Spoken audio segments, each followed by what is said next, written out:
Blu Cantrell, the princess of R&B, who ruled the charts with her infectious anthem, has now been shrouded in controversies. The diva, who had it all, lost everything in a haze of industry exploitation. If you want to know what really happened to Blu Cantrell, then here's the tragic truth. The bright and dark side of the singing star. Blu Cantrell is an incredibly gifted vocalist who mesmerizes audiences with her deep and emotional voice. Her soprano, inspired by jazz, combines power and vulnerability, setting her apart in the music industry with each performance. By releasing tracks like Hit 'Em Up Style, Oops, Blu demonstrated her talent for creating memorable and impactful songs that connect with listeners. Her commitment to her art and her ability to bounce back from challenges have solidified her as a lasting presence in the music industry. Blu Cantrell's creativity remains a source of inspiration, making a lasting impression in the R&B industry. In July 2001, Blu released her first album, So Blue, which achieved significant success and received a gold certification soon after its launch. Blu, renowned for her strategic mindset and commitment to her art, made the decision to personally visit several record stores, urging owners to increase the number of copies of her album available for sale. Her proactive approach led to strong connections with store owners, ultimately playing a key role in increasing sales. Her hard work was rewarded when So Blue achieved platinum status, solidifying her position as a rising star in the music world. Blu appeared to be on the rise in his music career. Attending industry events and award shows, she eventually met an NBA player at one of these gatherings. Although Blu never disclosed his identity publicly, she later admitted to talk show host Wendy Williams that he continuously pursued her. In the end, they started a romantic relationship, and Blu had a successful career and a satisfying love life.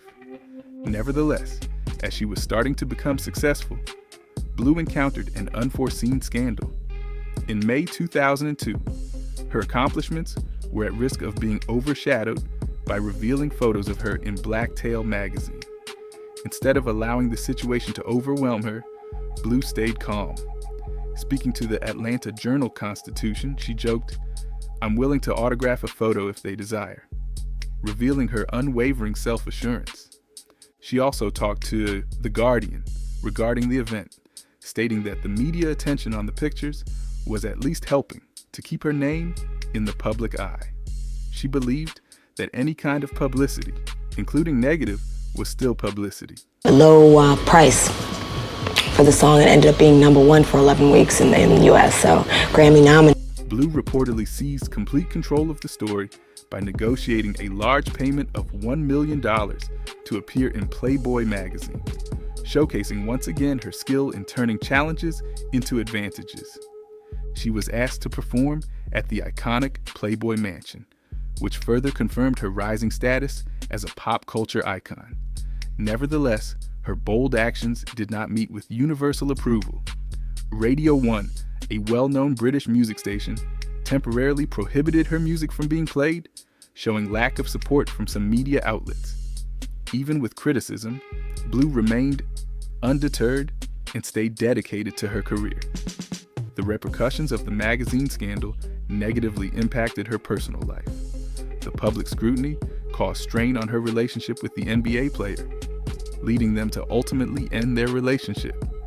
Despite the unfortunate breakup, Blu continued to remain resolute in progressing in both personal and professional aspects of their life. In 2003, Blu dropped her much-anticipated second album, Bittersweet. The album reached the 7th spot on the Billboard charts and achieved success worldwide. She also received a Grammy nomination, confirming that she was more than just a one-hit wonder. She was a genuine talent in the industry. During this period, there were rumors spreading about Blu and the rapper Jay-Z. Even though Jay-Z was in a highly publicized relationship with fellow music artist Beyoncé, rumors about a romantic connection between him and Blu continued. Both fans and media outlets appeared to grab onto the notion that there was a deeper connection between the two. Nevertheless, Blu promptly dismissed the rumors. During a conversation with Wendy Williams, she refuted any romantic relationship with Jay-Z, but did acknowledge having feelings for him. She even playfully remarked that she would be open to giving him a chance if the opportunity arose. When people started comparing Blu's song, Breathe, with Beyoncé's hit song, Baby Boy, tension seemed to rise even more in addition to the existing rumors. Both songs included Jamaican musician Sean Paul, and fans easily spotted some notable resemblances between them. Blu openly stated her suspicion that Beyoncé could be conveying subliminal messages through the lyrics of Baby Boy, particularly in the section where Beyoncé sings, Let Me Breathe. Blu expressed to The Guardian that she couldn't shake the feeling that the similarity was more than just a random occurrence. The fact that Blu's song Breathe was released before Beyoncé's led to accusations of Beyoncé copying her work, which further increased the intrigue. In the same interview with The Guardian, Blu admitted that although she respected Beyoncé as an artist, she couldn't overlook the similarities. Blu subtly shaded her more famous counterpart by commenting that if she is truly talented, she should not have to use the same words in the hook of his song. The story did not finish there. Fans were swift to liken Blu's Roundup promo to Jay-Z and Beyoncé's 03 Bonnie and Clyde music video upon its release. The similarities in the visuals of both promos sparked speculation about Beyoncé and Jay-Z potentially responding to Blu's work. Blu playfully proposed a solution during her interview with The Guardian, suggesting they should take the stage and have a live battle instead. Both of them perform a song in authentic B fashion, although she is not willing to participate. While a public confrontation between Blu and Beyoncé did not happen, a surprising development occurred years later when Beyoncé and Jay-Z chose the name Blue Ivy for their first child. Naturally, the decision of the name sparked old rumors, with some fans questioning if it was a reference to the lingering tension between Blu and the couple. You may also wonder, how did it all start? How did she get to this point?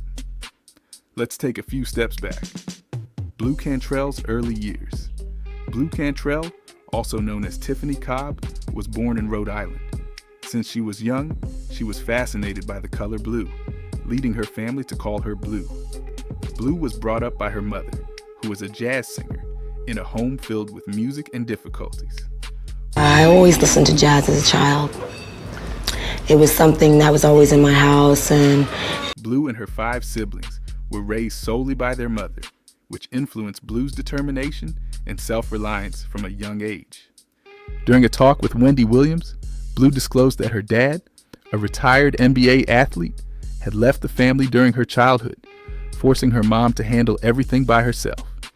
Blu was emotionally affected by her father's absence, but it also motivated her to achieve success on her terms. At the age of 17, Blu bravely chose to depart from Rhode Island and relocate to New York City, with a strong resolve to follow her aspiration of becoming a singer. Yet, she soon realized that entering the music business was not as simple as she had expected. In New York's lively but cutthroat music scene, resilience and persistence were necessary. Blu sought different jobs to sustain herself as she pursued her dream, navigating the ups and downs of a budding artist's journey. At the age of 18, while facing financial desperation, Blu consented to be photographed for Blacktail magazine, a publication for adults. It was a fast method to make money, and back then, it appeared to be a straightforward choice. She was youthful, in need of cash, and the chance arose. Nevertheless, these provocative images would re-emerge in the future as her career flourished, causing a media frenzy and tarnishing her reputation as a legitimate artist. Despite facing these initial difficulties, Blu maintained her dedication to her love for music.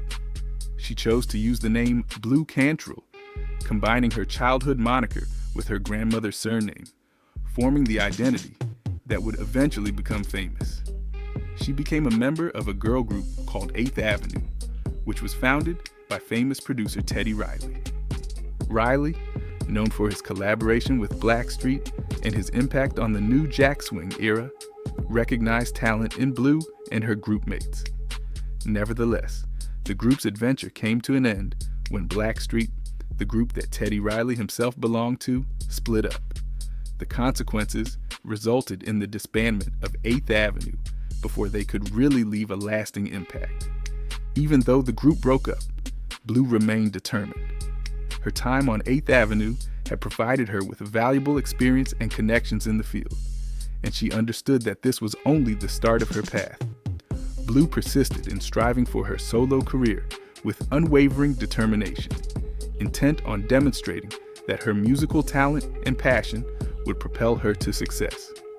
This decision would soon prove successful, as she started a career that, despite challenges, solidified her position in the music industry as one of the most unique voices of her time. But how did she rise to fame? And how did she get to the point of being the star everyone loves? Struggle for recognition.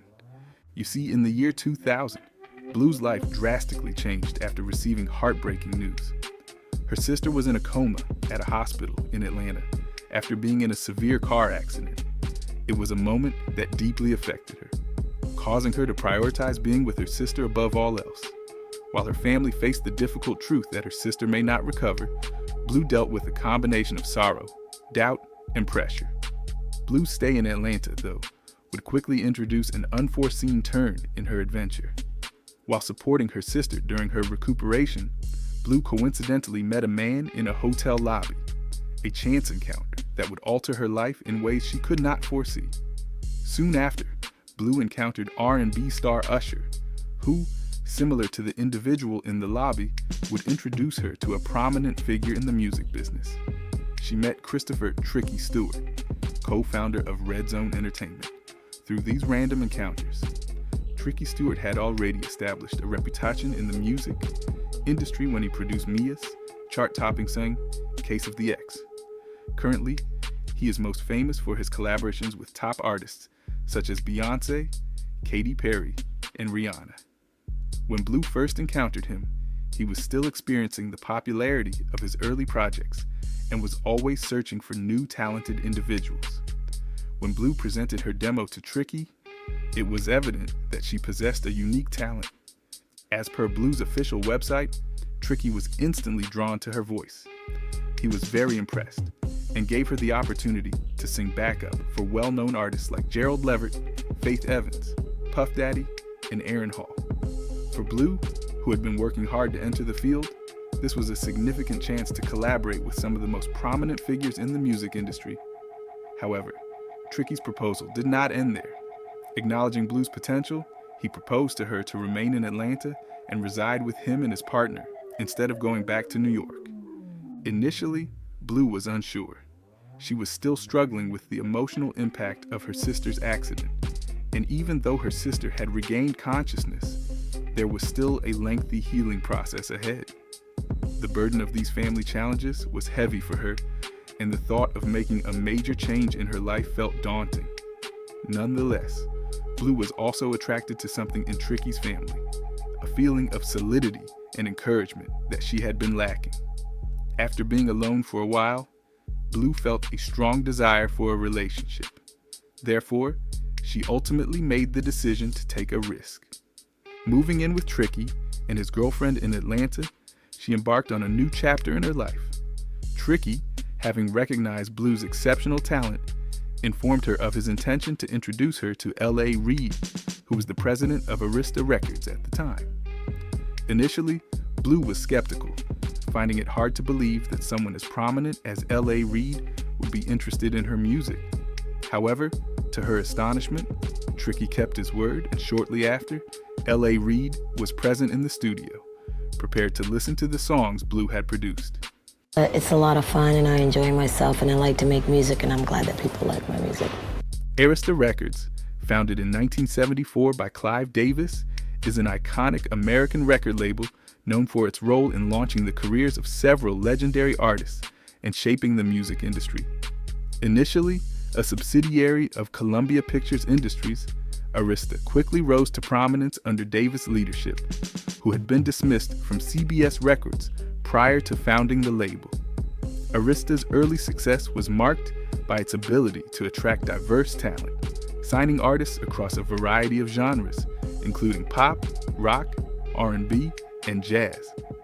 One of Arista's early breakthrough artists was Barry Manilow, whose string of hits in the 1970s helped establish the label's reputation.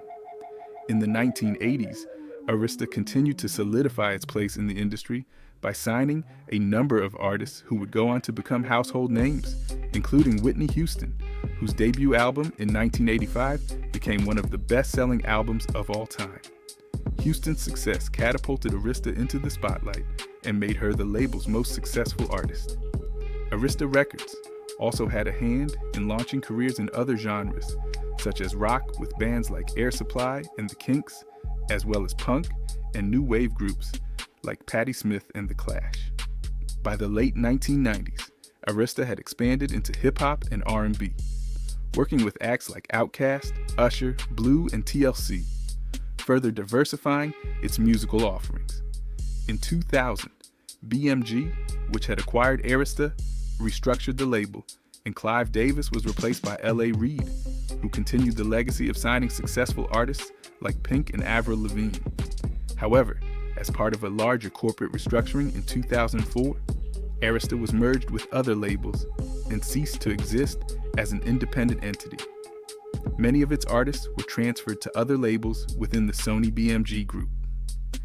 After careful consideration, Blu made the decision to sign with Arista Records, marking the official start of her music industry career. Excited about landing the prestigious deal, she was unaware that the contract she signed had a hidden catch. Blu, caught up in the moment, unintentionally gave up a large portion of her future earnings, a frequent mistake made by ambitious young artists striving to succeed in the business. Blu was concentrating on the future, despite knowing that her decision would have consequences in the future. So after Blu has gotten what she wanted, how did she grow amidst challenges? Career journey. Well, Blu Cantrell quickly started working on her first album, a pivotal moment in her career that would launch her into fame. One of her earliest recordings was the now famous song, Hit 'Em Up Style, Oops, written and produced by Dallas Austin, a renowned producer in the R&B and pop music industry. Blu's strong vocal performance and sharp lyrics about revenge on a cheating lover, combined with the catchy beat of the song, quickly resonated with audiences. It turned into a symbol of empowerment for women facing heartbreak and deceit, highlighting Blu's talent for translating authentic feelings into her music. However, Hit 'Em Up Style marked only the start of Blu's path towards creating a comprehensive first album. She traveled to Indianapolis to team up with renowned producers Jimmy Jam and Terry Lewis, famous for their collaborations with music legends such as Janet Jackson and Mariah Carey. Entering the expansive studio, Blu felt a mix of exhilaration and apprehension, fully aware of the moment's importance. While singing a melody and accompanied by a pianist, she put her heart into the song that later became known as I'll Find a Way. The song held great personal significance for Blu, as it captured the emotional struggle she was going through. During that period, Blu was facing the burden of her sister's critical health issue following a car crash that resulted in her falling into a coma. Furthermore, she was involved in a harmful relationship that was emotionally exhausting. The challenges she faced influenced the lyrics and vocal performance of I'll Find a Way, transforming it into a powerful representation of her strength and perseverance. During interviews, Blu later disclosed that the experience of recording the song was emotionally draining, yet therapeutic for her. He didn't believe I could sing the way I sang. He heard a song I did and called Till I'm Gone that was on the first album. It enabled her to deal with her emotions of anxiety, annoyance, and optimism, resulting in the track being one of the album's deeper and more heartfelt moments. Blu's career took a new direction with the release of Hit 'Em Up Style in April 2001. The song quickly gained popularity and reached number 2 on the Billboard Hot 100, becoming an immediate hit. Blu Cantrell's infectious beat and daring message were noticed by fans and critics, helping her stand out as a promising new voice in the R&B genre. The success of the song was not accidental. It showcased her talent for producing music that was both popular and mindful. Blu Cantrell quickly rose to fame in the music industry as her first single gained popularity, being pulled into a frenzy of national promotions. She started a cross-country journey, making appearances on popular TV shows, radio stations, and live events. Every show exhibited her strong vocals and fearless words, enchanting crowds, interested in learning more about the person behind the songs. Blu's magnetic performances and instant standout presence on major platforms set her apart in the competitive R&B scene. Her first single's massive success not only launched her into stardom, but also gained her acclaim from critics. Blu was nominated for a Grammy, a prestigious accomplishment that established her as a respected artist in the industry. The nomination recognized not only her talent, but also acknowledged her hard work and determination. It was a pivotal moment in her career, signifying her shift from a novice artist to one with enduring abilities and undeniable talent. Blu Cantrell's ascent to fame showcased her determination and profound emotional connection that deeply touched her audience. Her music, filled with genuine emotion and individual encounters, resonated with crowds worldwide. Her debut success marked just the start. It paved the way for a successful career with unforgettable hits, each making a lasting impact on the R&B scene.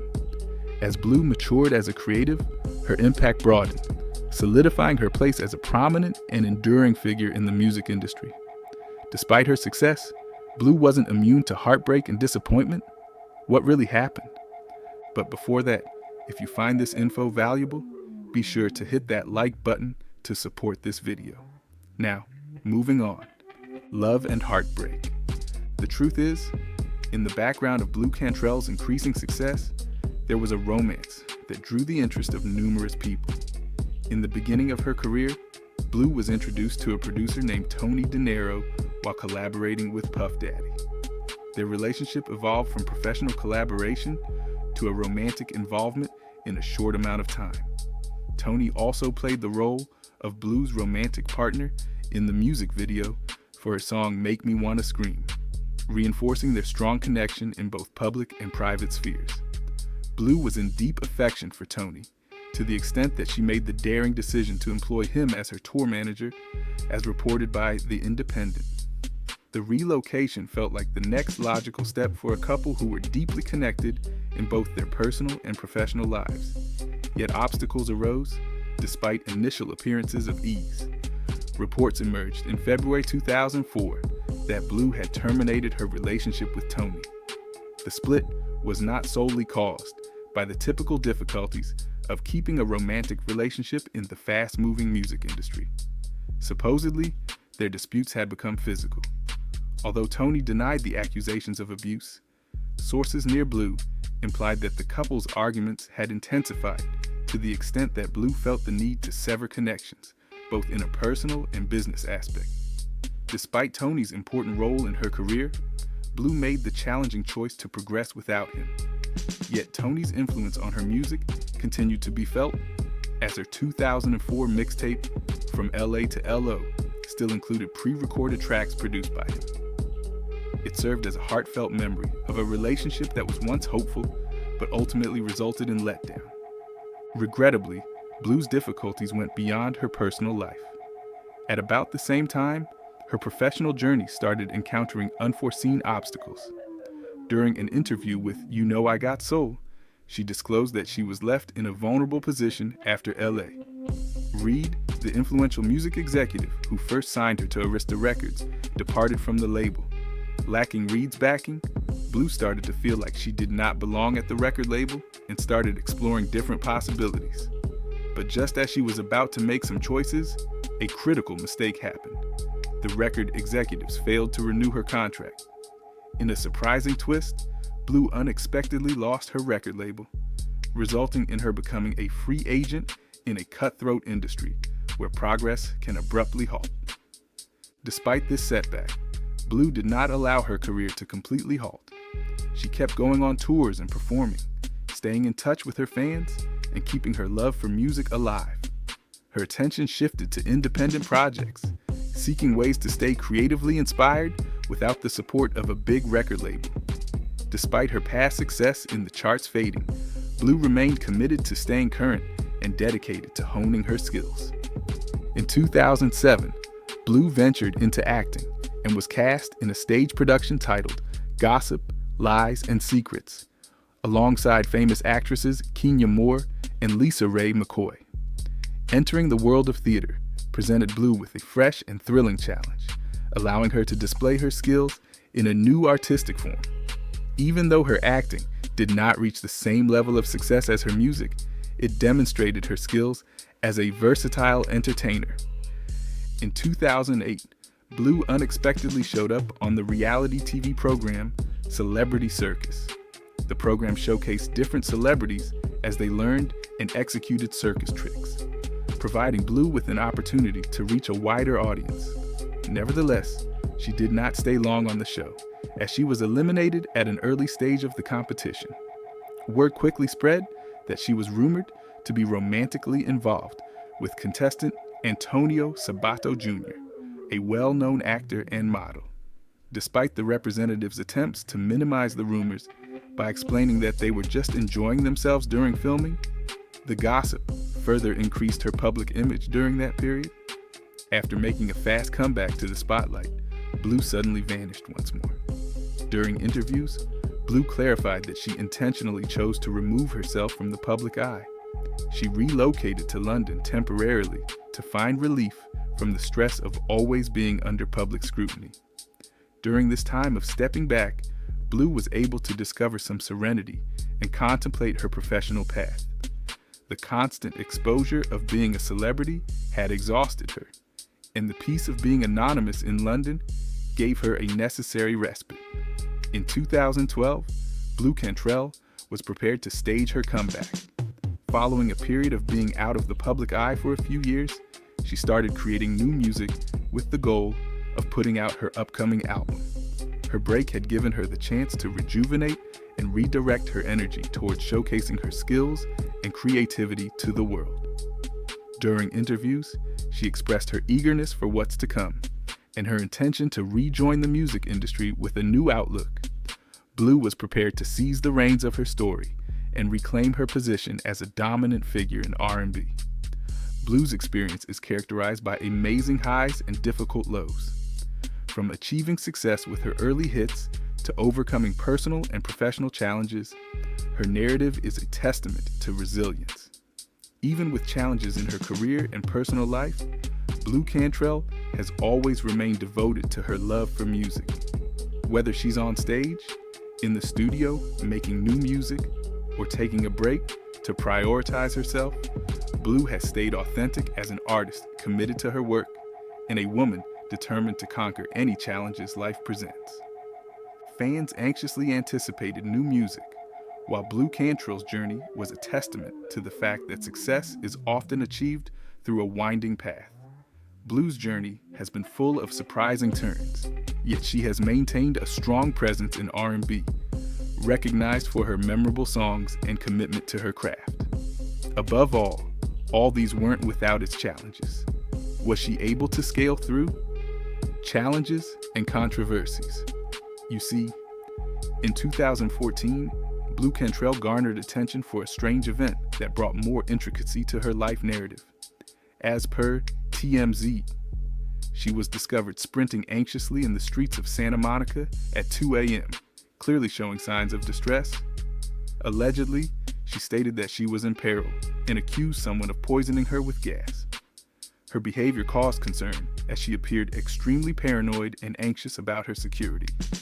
Upon the police's arrival, Blu supposedly claimed to be a one-hit wonder, a strange and upsetting confession coming from a singer who had previously reached the top of the music charts. And I want to see a concert.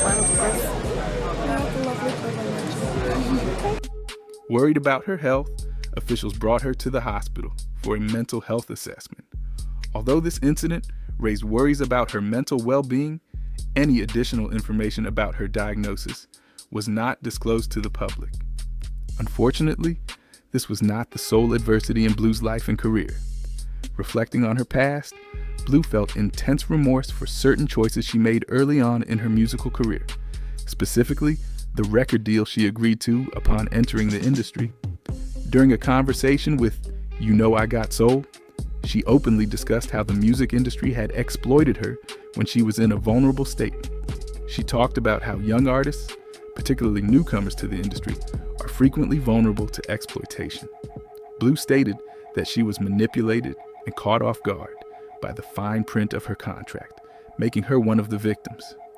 In pondering this issue, Blu revealed that 98% of artists in the field have experienced some kind of theft, a harsh criticism of the music industry that strikes a chord with numerous individuals.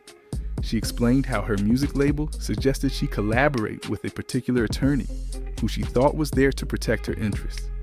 However, at that moment, Blu was unaware that the lawyer also represented the label, which created a conflict of interest. Later on, she realized they were collaborating not for her advantage, but to divert her earned profits elsewhere. This betrayal greatly affected Blu because she was heavily invested in her music, taking on a lot of her writing. In spite of her efforts, the label claimed total control of her publishing rights, a crucial source of income for all artists. She explained that while she was receiving checks, the money was escaping from her grasp and ending up in the hands of other individuals. It was a financial scheme that made her lose faith in the industry that had previously recognized her skills. Blu continued to explain that even though she worked hard and had successful early songs, she never received any money from Arista Records, the label that first discovered her talent. Blu's frustrations did not end there. She also pondered how women are often treated more severely than men in the entertainment industry, especially regarding personal decisions and appearance. One specific example was when she modeled for Teal magazine, which is an adult publication. Initially, it appeared as a daring choice that could boost her reputation. However, it ended up haunting her for multiple years. Blu confessed that those photos had a major impact on ruining her career.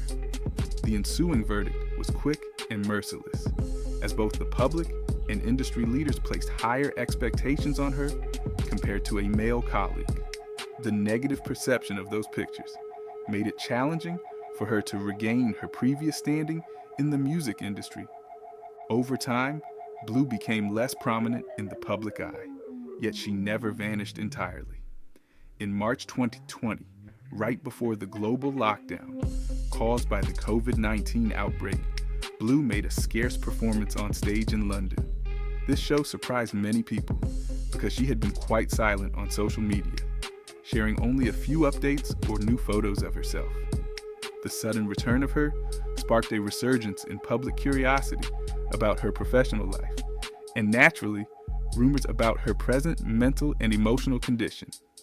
Those who watched the show live or viewed videos online started to wonder about the impact that years of fluctuations had on Blu. The rumors about her psychological well-being, which had started after the 2014 Santa Monica event, increased in volume as certain fans and pundits expressed worries.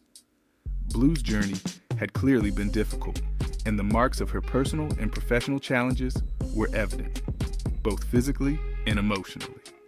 However, her display of talent sparked memories among fans of her former stardom, renewing the possibility of Blu's comeback in the music industry with fresh content. Throughout it all, Blu Cantrell's ability to bounce back is evident. Despite experiencing personal loss, career setbacks, mental health struggles, and industry exploitation, she perseveres and continues to move forward.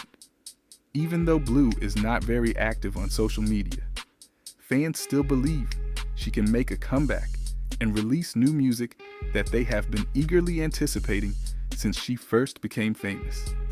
Her story is a warning for artists starting out, yet it also showcases the resilience needed to thrive in a challenging but fulfilling industry. Blu's honest thoughts on her past, especially about her record deal, reveal the negative aspects of the music industry. Many young artists may be so excited about signing a deal that they overlook the true implications of the contracts they are agreeing to. Blu's situation of being exploited by her label and lawyer underlines the significance of grasping the legal and financial aspects of the industry. It was a difficult lesson for her to learn, and she still shares it in hopes of preventing others from making the same mistake. fans can only hope that Blu will find peace in both her personal life and career as they look forward to the future. The music industry attempted to claim what was rightfully its own, but Blu's voice and talent continue to be distinctively hers. Given enough time and the appropriate chances, Blu Cantrell may once more dominate the music charts, heralding a fresh perspective and regaining authority in her career. Until that time, her supporters will keep backing her, hoping for nothing but success as she moves forward in her life and creativity. So, what do you think about the revelations on what really happened to Blu Cantrell? Let us know in the comments. If you want more interesting revelations, be sure to like, subscribe, and watch the next video shown on your screen. See you there.